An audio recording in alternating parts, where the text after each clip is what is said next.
你好，我体制内工作，单位工作非常忙，有时候2天1夜不睡觉。去年认识了一个老师，彼此都有好感，可以说我只要有时间拿出手机，就一定要找他聊天，分享我觉得有趣的事情，给他报备我的行程。休息日我会放弃补觉的时间，找他一起吃饭、看电影、出去玩。虽然呢我很缺觉，但是我没有疲惫的感觉，爱上了呀。互相认识的人告诉我，他的爸爸生了重病，是那种需要卧床照顾很久的病。身边的人都劝我考虑一下，但我不在乎，我就是喜欢这位老师。虽然彼此有好感，但一直没有确定关系。我认为大家应该多了解了解，才算对彼此负责。有一天晚上，我在执勤，接到电话，他发烧去医院。我这边非常的严格，不允许请假，但是我还是想去陪他，很担心他。我想了很多办法，最后冒着被批评的风险去医院陪他。但是没想到第2天，他告诉我不要再联系了。虽说不联系呢，但是他没有删掉我的微信，我给他发微信也会客套的回复我，也会经常通过我们共同的朋友打听我现在的生活，有没有新的女朋友，甚至还问了我知道他父亲的生病，他是什么态度。他问了打听了你知道他父亲生病以后你是什么态度是吧？请蛋总帮我分析一下这是为什么，这位女老师是什么心理？敏感吧？缺乏安全感吧？敏感吧？有点没安全感。我感觉是这样，然后有点自尊心有点强，我感觉是这样的，就是这个自卑和自卑就是自恋，或者说他经常都是一起来，自卑自恋就是这种自尊心过于敏感，然后又特别怕别人瞧不起自己，怕给别人添麻烦，这种心态又同时又自卑，一方面特别的自我骄傲，觉得我不能给别人添麻烦，一方面又我怎么是这样。我怀疑这个女生，就这个女老师是有点敏感，有点那个缺乏安全感。哥们儿，我觉得是这样，我敢猜啊，因为她不像是不喜欢你啊，她要是不喜欢你，她没事老打听你干啥呀？她打听你有没有新女朋友，还则罢了，可能是闲的无聊。她打听你知道她父亲生病以后是什么态度，这显然是她就是怕拖累你，其实有点想知道你什么态度。兄弟，我猜啊，我冒昧一猜啊，兄弟。你那天晚上本来是要值班的，然后呢，他在医院，你最后想了很多办法，应该是比较晚的时候，冒着被批评的风险去医院陪他了。我怀疑你那个时候到医院的样子，那种匆忙的感觉，衣服还没换，可能期间还回了一些工作电话，就是那种焦躁不安，又要陪他那种感觉，给他很大的压力。他觉得这男的挺好的，我不能这样对他啊，甚至可能想的更那什么一点，就是哎呀，我怎么这样呀？我不要给别人添这么大的麻烦。所以他突然跟你说，第2天跟你说不要再联系了。我冒昧的揣测，可能是这样的，一下触动了这个女生的那个自尊了。她肯定挺无力的哈，就自己的爸爸重病，然后呢一个人在医院，然后你就是很疲惫的过来陪她，她肯定是特别的。这个不好意思吧，他这个不好意思呢，就是人是很怪的，尤其是这种自卑心、不愿意给别人添麻烦的人，这种一个不好意思，他反映出来可不是跟你说对不起啊，他一个不好意思，他反映出来的是推开你。很多这种就是特别敏感、特别自卑的人，不给别人添麻烦的人，他一下觉得对不起你了，他是说不出这个对不起的，他会跟你说你走开，你远离我，以后不要再联系了，我不喜欢你。他不想把他的自卑这一面爆发出来。他想藏下去，所以他就把你推开了。但是他推开你呢，他又忍不住打听，怎么办，兄弟？答案呼之欲出了，兄弟，怎么办？死皮赖脸呀！每天只要有空，就是提着水果就去看他爸，就喜欢去他家给他家干活，上点传统招数。这女孩缺少安全感，应该一个人生活也挺累的。你去他家给他那个什么换灯泡、修窗户，就这些，干点这种家里家用电器坏了维修这种，干点这种招，送花什么的没有用啊，干这种就是帮助他生活改善的传统艺能。兄弟听得懂吧？不是说人家灯泡没坏你非给人搞坏了换灯泡，你听得懂啊？领会我的意思啊，就是整这种给他安全感，然后呢在他生活中这种很生活的层面跟他接触。这女孩又是个老师是吧？肯定有点那种文化人气质，他不愿意把这些展露，他又要藏。你就在那里，然后让他发现其实没什么，就朴实的过日子，不挺好吗？帮你解决一下，我也没有任何瞧不起你，也没有任何说你拖累我，就觉得这样很好啊，很幸福。我擅长修家用电器，喜欢修，姐妹，我喜欢修家用电器给他踏实的感觉。然后让他觉得这个你不会因为，哎，他那些东西，就不要有那种虚头巴脑的担心，就直接上来给他整这个实实在在的，慢慢心就踏实下来了。口头上呢，你们不是有共同的朋友吗？千万请你们这个共同的朋友好好吃顿饭，哥们儿。你这个共同的朋友太重要了，他经常通过这个共同的朋友打听你的生活。我相信这共同的朋友，你的朴实，你的对他的爱意，你这共同的朋友，只要视力正常，都是能看得出来的。好好喝顿酒，喝多了，是吧？情绪表达出来，没啥不好意思的，说就是爱他，帮帮我，我想修家庭电器，帮帮我啊，让他不要搞这些了。他爸爸不就重病吗？我帮他照顾啊，就把这些都充分的表达，兄弟，非常有戏啊，兄弟。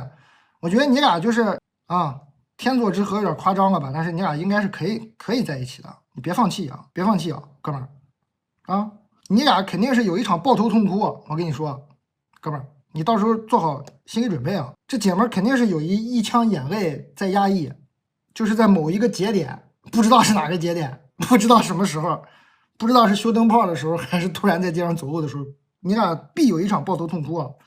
你做好准备啊，然后就在一起，就踏踏实实的就行了，问题不大，问题不大。然后慢慢的相处时间长了吧，其实有些东西呢，你们商量好了呢，他也就知道了啊，你也就知道了。有的时候他不需要你的时候，他是认真的啊，他也就不需要你，他也希望你那个是吧？他现在最怕的就是，哎，行了，已经说够多了，我相信你，兄弟，相信你的智力，你应该听懂了，去吧。蛋总你好，最近跟我前女友分手了，我们在一起5年，最后分手了。分手原因是他跟我在一起之前结过婚，有一个9岁的小孩儿。在相处过程中，其实我能够感受到他是喜欢我的，对我也很照顾。因为我们2个异地，每次见面的时候也不会让我感觉到有别的事情。虽然打电话不会当着我的面打，因为工作的事我知道他很忙，我也能够理解。后来分手以后，过了3个月，我碰到了一个女生，她对我特别好。我们2个在一起以后，我怕还是会这样。怕什么？哪样？怎么了？不是，就是这9岁的孩子隐瞒你了，是吗？是这意思是吗？9岁的孩子是隐瞒他吧，应该是，对不对？分手原因是因为他跟我在一起之前结过婚，并且有一个9岁的小孩，然后巴拉巴拉说每次见面的时候也不会让我感觉到有这些事情，虽然打电话也不会当着我的面，是这意思吗？哇，这表达能力是太伤痛了是吗？哥们儿，是太伤痛了，就是不敢写清楚是吗？太痛了是吗？有可能是太痛了啊，所以写的故意云淡风轻一点。后来分手以后，过了3个月，我碰到了一个女生，她对我特别好。我们2个在一起后，我怕还是会这样，因为自己特别真诚，我怕也没有以后，所以每次吵架的时候，我都故意回避她。她也感觉到我没有那么爱她，但是她每次都想找我好好聊天，我却一直回避她，导致我们2个在一起3个月就分开了。在这3个月里，她真的对我是特别的好，而且每次跟她在一起的时候，我也好开心。她家里条件也比我好，我感觉我也跟她结婚不太可能，这什么语法呀？我感觉我也不太可能跟他结婚，好吗？然后你给我加一个逗号，然后我就跟他分手了。你这玩意儿能连在一起吗？这句话他写的是这样的：我感觉我也跟他结婚不太可能，我就跟他分手了。现在特别后悔没有好好珍惜这个女生，但是这个女生已经在2个月前找到了新的男朋友，开始新的生活了。现在不知道该怎么办，该不该挽回？挽回不了了，兄弟，你这个痛苦这么痛苦吗？我能感觉到他写这个信就挺痛苦。太痛了，都不好意思你发泄一下，你把你的情绪发泄出来啊！你说蛋总，我前女友跟我在一起5年，她有一个9岁的孩子，她不告诉我，你这样说话，好不好？以后咱们这样聊天，行吗，兄弟？直面人生的痛苦，你给我搁这划个啥呢？在这藏掩的，哎呀，该不该挽回？这哥们就是你，我觉得你这个情绪不要这么压抑啊！你把你情绪都表达出来。你看你这个跟你前女友的情绪压抑到跟你这个。刚刚这个前女友身上，你看你这多痛苦呢！你把情绪表达出来啊，表达出来，好好交流。挽回嘛，人家都已经谈恋爱了，你挽回啥呀？你挽回，你等吧啊！你要真的喜欢，你等等吧啊！把情绪表达出来，这感觉念起来太痛苦了。刚刚这个，读一个新的吧。但我和你同姓，但长得比你帅，这又是怎么淡过来的呢？哥们儿，你长得比我帅，但是你语文不好啊，这怎么淡过来的呢？我和你同姓，但长得比你帅，这淡什么淡呢？长得比我帅不是什么那个多光荣的事情啊，很多人都长得比我帅。最近刚离婚，孩子归我，离婚原因无非就是家庭里的那些事儿，但也有一个被人嗤之以鼻的原因，婚内我出轨了。但这不是全部导致我离婚的原因，我也没必要在这骗人，最多占据20%啊。我老婆很好，也很优秀，可是因为家庭，哎，心酸，但也过去了。真挺喜欢转折啊！你这段其实没有多少转折，咋这么多但是呢？重点说一下出轨的事情。刚开始在一起就是同事，没错，又是俗套的剧情。我结婚6年，和这个女生认识3年，期间感情也升温了，分分合合。现在出来创业，和她在一起，她期间也分分合合，跟我分分合合，无非就是2个原因：一是觉得我离婚有她的原因，有罪恶感；二和我在一起也有一些争吵吧。恋爱嘛也正常，所以我说最近我也离婚了，和他虽然不能正大光明立刻在一起，也算是感情寄托了这么多年，一直互相都很信任彼此，互相帮助了很多。现在这姑娘又陷入了那种我虽然离婚了，但觉得是她自己的过错，觉得和我在一起特别有压力的那种不适感啊，有点道德压力是吧？自己也很迷茫，该不该尽快的进入恋爱的角色和感觉？简单说就是愿意和我在一起，就是当下觉得特别别扭。很迷茫，我看着他我也心疼，不知道怎么安慰。但先别急着骂我出轨，我没骂啊，我没骂，我一句没骂啊！你怎么把我往坏处想呢？你上来就来一个比我帅，你看我这也不是很轻松的接受，我没骂呢。但先别急着骂我出轨，人生百态难以诉说，我喝多了，不知道找谁说。我想知道，如果你是这个女孩子，干什么啊？打什么歪主意呢，哥？上来这句长得比我帅是这个走向吗？你这干什么，兄弟？好奇怪啊你，喝多了吧你？真没少喝啊！我想知道，如果你是这个女孩子，应该和我大大方方在一起吗？应该当下考虑和我好好一起创业吗？因为现在出来单干了，轻点骂我吧。解决当下往前看，离婚我真的也很难受，离婚的过程和结果，我对前妻也死心了。就唯独现在可怜我的孩子，哎呀，这兄弟，哥们儿啊，哥们儿，我没有办法。如果是这个女孩子，但是如果我是你，我可以告诉你，哥们儿，我如果是你的话，我首先要劝你，你别老想人家呀，啊，什么叫如果你是这个女孩子，你想人家这女孩子应该和你大大方方在一起，是吧？把妈去了，对吧？应该当下抛下顾虑，跟你好好创业，是吧？把妈去了，你是心里这么想。都由着你啊！如果我是你，我应该干嘛？我应该放弃幻想，认清现实，最好就不要跟这个女生在一起工作了，不要把自己人生搞得这么复杂，好不好？如果我是你，你就别琢磨人家了，还应该跟你大大方方在一起啊！少喝点酒，这一天天的，可怜孩子，你多陪陪孩子呀！这不嘎嘎喝酒呢？哥们儿，估计离婚吧，跟前妻闹得也挺难看的。最后这句话。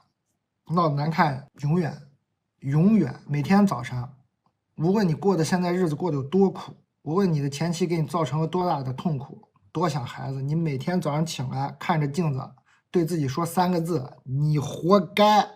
晚上睡觉之前对着镜子给他自己说3个字：你活该。把心态给他调整过来。做错事，人生难免都做错事，你别做错事还在这给我搁这想干什么啊？把心态摆正啊！我不骂你啊，你自己学会骂自己啊！我没什么资格骂你，哥们儿啊，我没有什么资格骂你啊，你别担心啊。但是你得自己对吧？你自己也感觉到不舒服了，你不得自己给他调节吗？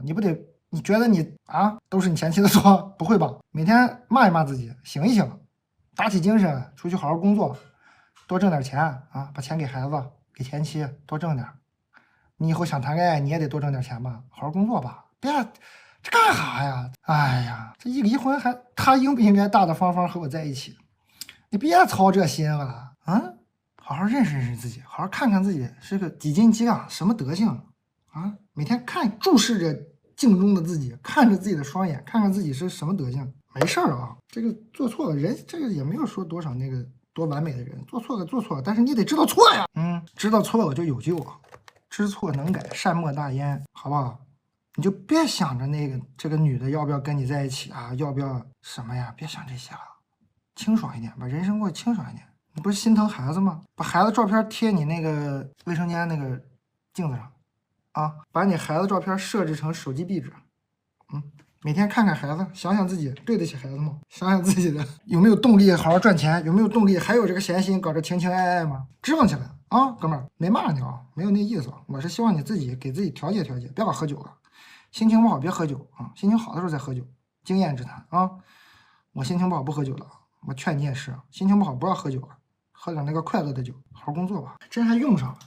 人生是不是个马桶呢？不是啊，咱也不用老说人生就是个啥，是吧？这人生嘛，肯定是有干净也有埋汰，藏污纳垢啊，有时候干净，有时候脏。我大概率感觉还是埋汰的时候多，精神里头也给自己整点洁厕灵，直面那个埋汰，埋汰就埋汰了。谁的人生嘛，都多多少少沾点埋汰。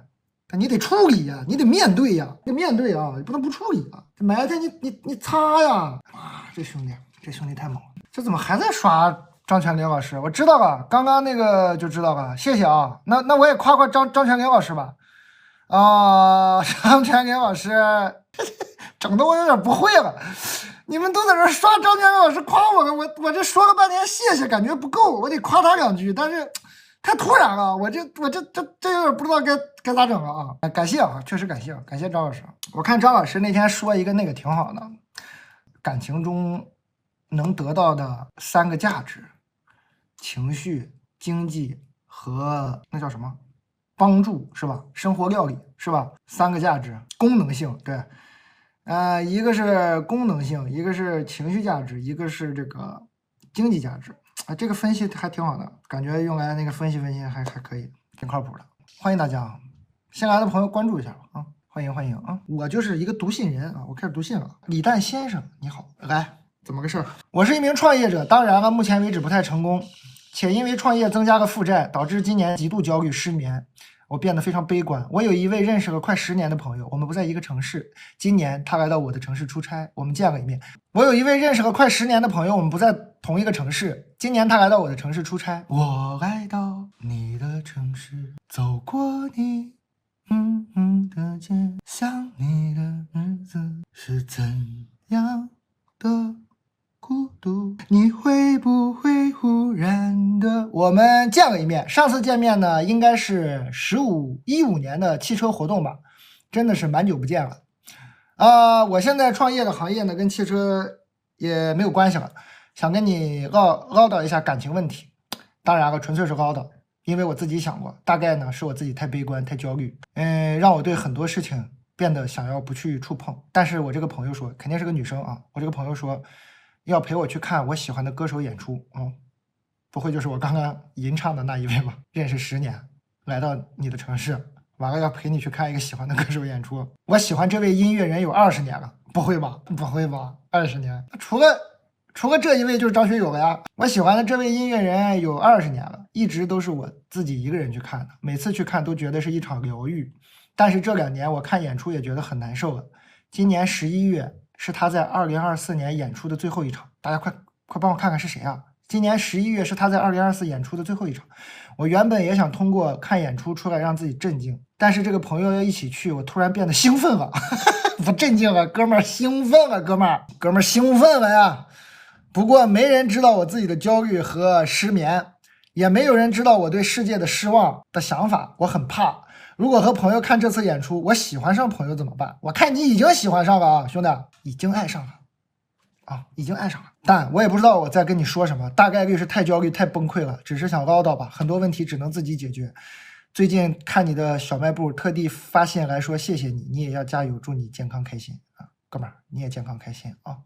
创业嘛，创业只是人生的一部分啊。看你也是个挺感性的人，喜欢一个音乐人20年，一直一个人去看演唱会，我的妈呀！你应该是个挺感性的人啊，然后身边估计也没有什么可以倾诉的。你以后没事多给我写信吧。咱们看演唱会没有那种歌友会什么的吗？加入啊！你这个认识快10年的这个姑娘，你是喜欢上了？你喜欢上了，赶紧一起去看吧。干啥呀？非得一个人看演唱会？啥意思呀？一起去看吧。开心，肯定不是姑娘啊，那是有点痛苦了哈。那这玩意儿你得跟他唠啊，你得唠啊，把他说个清清楚楚、明明白白、真真切切呀。这其实分析不出来，要从这个文本上来看。哎呀，不管了，无论什么情况吧，直说吧啊，没啥事儿，别老创意啊，整点这个感情的，吃点爱情的苦，可以吃一点啊。但你好，这是一个关于如何调整心态的问题。事情的前提是我前女友关系内出轨被我发现了，关系内不就是跟你谈着恋爱出轨了吗？客观化，这一看就是受伤了，这种用词就能感受到。其实刚有一封信也是这样，你看有的人说话的时候，他特意把自己的事儿说的不像自己的事儿，就用词你就能感觉到特别痛苦，就是客观化啊，或者说我也不知道我用词专业不专业，我反正读到，我感觉很多人就是这样客观化自己的痛苦，就好像说成别人的事儿。我前女友关系内出轨被我发现了，什么叫关系内出轨？他就客观化了，好像这个事儿他就已经云淡风轻了，哎，跳出来了，他关系内出轨。其实就是说我前女友跟我谈恋爱的时候出轨了，不就是这么句话吗？他不想说成是跟他自己的事儿。刚有一个哥们儿写信也是这样的，很多人都这样啊，就是很多男的尤其是都这样，没啥，痛苦不丢人，兄弟们、兄弟姐妹们，尤其是兄弟们，痛苦不丢人，直面自己的痛苦，勇敢一点，干啥呀？躲什么躲？躲得了吗？啊，你说不是你就不是你了吗？是不是？面子活受罪，很多人就是。死要面子，觉得丢人是吧？哎呀，这莫名其妙的，这很荒唐呀！算了，不展开说了，一会儿看看。事情的前提是我前女友关系内出轨被我发现了，后来我知道她闺蜜在她劈腿的过程中居功至伟啊！你放心啊，肯定还主要是你前女友的事儿，这闺蜜没有这么大本事啊。虽然呢，单问前女友的无缝衔接对我没有造成太大的影响啊，有肯定有常看直播，我也记得你说过接受自己不被喜欢，但是闺蜜这个角色属实让我有点 PTSD 了，以至于我之后和别的女生尝试发展一段关系的时候，总会忍不住想此时她的闺蜜会不会正在成为这段关系的绊脚石，甚至当我知道对方可能会把我们的进展和聊天内容之类的东西给闺蜜讲时（括弧类似于军师团），你懂得啊，我懂的啊，我确实懂的啊，不用担心，一定会看的啊。这有什么好担心的啊？是吧？不用担心啊！我会隐隐觉得自己无时无刻不在被榨制中啊，就是事实就是这样的啊，别慌啊，一定是这样的，这有什么好担心的？不就是这？这有什么好担心？你们没看到那个有一个图吗？有一个聊天记录截图，一个男的给一个女生发那个微信说你们好，然后那女生说什么意思？说我知道你一定会把我们的聊天记录给你的闺蜜看的，所以我跟大家问个好，这个心态学习一下。啊，我觉得这个心态学习一下，学习一下，这个心态可以学习一下。当然，我也会用 mind your own business 这之类的话劝自己，因此也从来没有把以上的顾虑向对方展现出来过啊。你应该展现啊，这该展现的时候可以展现，幽默一点是吧？你说你们好啊，姐妹们，你们好啊，军师们，大家好，我是最新的那个选手啊，我来那个谈恋爱喽。不知道什么时候被淘汰哦。最终的结果是我越来越不敢和对方交流和展示自己。我其实是一个在生活中时不时会有意思的事情和想法就想和别人分享的人，也是在校园里被要过几次微信的长相啊，帅哥是吧？爱健身，有6块腹肌啊，帅哥。完了，帅哥包袱更重了，能理解啊，帅哥包袱确实更重一些啊，这还不是刻板印象啊，这个确实是包袱会重一些啊。你看长成我这样就没你这么大包袱，你要不怎么办呢，兄弟？你毁个容吧，要不兄弟别健身了，6块腹肌咋的？你给我吃啊！我看我们这啥发胖，买点。哎呀，这玩意儿你就吃，造啊！先胖起来，什么6块腹肌啊？包袱放下。哎，也是这语法，这遣词造句真的挺妙的。再给你们念一遍啊，也是在校园里被要过几次微信的，爱健身，有6块腹肌，做的菜发在朋友圈，经常会被朋友们夸好看。做的菜为什么会被夸好看啊，兄弟？因此我一直相信我值得拥有一段健康稳定的关系，你绝对值得拥有一段健康稳定的关系，但是这跟你是帅哥，跟你有6块腹肌，跟你做饭好看没有关系，兄弟能明白吗？这能听得懂吗？这个一定要想通啊，这个一定要想通啊，这个想不通你全完了。好多姐妹也是啊，想通啊，别因此我一直相信我值得拥有一段健康稳定的关系，你就是值得拥有一段健康稳定的关系，但是跟你那些前因没有关系啊！你这个想不通，你后面有的没要倒呢。不过可能是因为心思比较细腻，加上之前不愉快的经历，每每想起闺蜜团的存在，都会让我在认识新的人时越来越不敢展现自己，不喜欢被榨汁的感觉，也不希望被感情之外的因素阻碍。我该怎么调整心态啊？谢谢蛋总，求指教。你认清现实啊！你活着就是被榨汁，你活着就是被感情之外的因素阻碍。没有闺蜜，还有她爸妈呢；没有爸妈，还有我们这些网上看热闹的呢。啊，是不是？活着就是被榨汁啊！你少关心这个闺蜜团、闺蜜不团的事儿了，你是自信心被重创了一回，包袱重，哥们儿，你女朋友前女友跟你谈恋爱出轨被你发现了，完了你呢觉得自己是吧，人也不错，挺帅的，怎么遇上这么个是吧？这种事儿很痛苦，丢面了，整的不自信了，没啥啊，倒霉啊，一个月按倒霉处理，别老想，别老思考，说我怎么了，跟你没关系啊，人家就要怎么办呢？是不是？哥们儿，刚跟你开玩笑，该健身还是健身啊，喜欢健身就好好健身，帅当然很好，我是嫉妒啊，但也别老觉得就是你是因为这些你就值得拥有什么的。哦呦，因为这些，我女朋友一定会拿着我去跟闺蜜们，你心里是不是想的那个词是炫耀啊，兄弟？没有那么多人在乎你啊。虽然你一定活着就是被人榨取，但是事实上其实也并没有那么多人在乎。能想通吗？能想通吗？能想通吗？事实就是，我给你形容一下，你这个女朋友万一啊，也有可能是吧？有可能坐在那儿跟闺蜜一起说，哎，你看这个男孩最近追我，闺蜜就说站，哎呦腹肌还不错，哎呀看眼神这发型感觉有点装，好了放下，榨汁你了吗？榨汁了。你觉得这个闺蜜晚上躺在床上还会记得吗？她不会记得的，这是随口一说啊，不会往心里去的。你是谁呀、不关心你，就随口榨汁你一下，你往心里去啥呢？没有人在意你，没有人在意你。但是会不会顺嘴榨汁你一下呢？会的啊，会的。但是在意你吗？不在意你。你那么在意干啥呢？你喜欢你就追，你就好好谈，相处啊，给人做饭，你不是做饭好看吗？你给人做饭呢，带着人家健身呢，你相处啊，你谈恋爱呢，你老琢磨人家闺蜜咋看你干啥呀？这让你琢磨清楚，不更危险了啊？这家你这女朋友闺蜜的心一下让你给猜中了，更危险了，那是另一种可怕啊！全完了啊！你现在是没多可怕，好好的享受生活呀！我觉得你又爱健身，又帅，又块腹肌，别把简单的问题搞复杂了，简简单单的，你老担心闺蜜还有完啊？那会看的呀！你有没有想过你手机还会丢呢？我真没有见过品牌给自己加深刻板印象的。但辛苦帮我匿名啊，我们都会匿名的。蛋总你好，看你分享好久了，其实还是我前女友推荐给我的，想说一下我和我前女友的故事。我跟她谈了1年半的恋爱，刚刚分开了，这是我们第3次分手。她呢陪我经历学生时代的最后时光。从学生到找工作，再到进入社会，而且整体感情谈的也真的很纯粹。在一个城市，我们差不多同居1年的时光，双方都更了解彼此。但是自从我毕业以后，就开始考虑我和他的未来。一方面觉得谈的时间也差不多，是不是要向前推进？他的想法是不结婚，不想要孩子。我骨子里还是挺传统的，结婚和孩子我都想要，这是一个矛盾。另外就是他家里对于我们小家庭的成立不会提供任何资金上面的帮助。如果2个人以后想在大城市发展，主要就是靠我家这边，我会感觉压力有点大。但是我们2个很相爱，而且性格、年龄、相处方面都很舒适，就是硬性问题卡在这里，就分开了。但是还在偶尔联系，想听听蛋总对于这段感情的建议，谢谢。最后祝小卖部大卖，祝大家都能有美满的爱情。行，感谢你的勇气、坦诚啊，兄弟。那姐们应该也在听吧？我这小卖部不就是你前女友推荐给你的姐们啊？跑得好啊，姐们跑得对啊！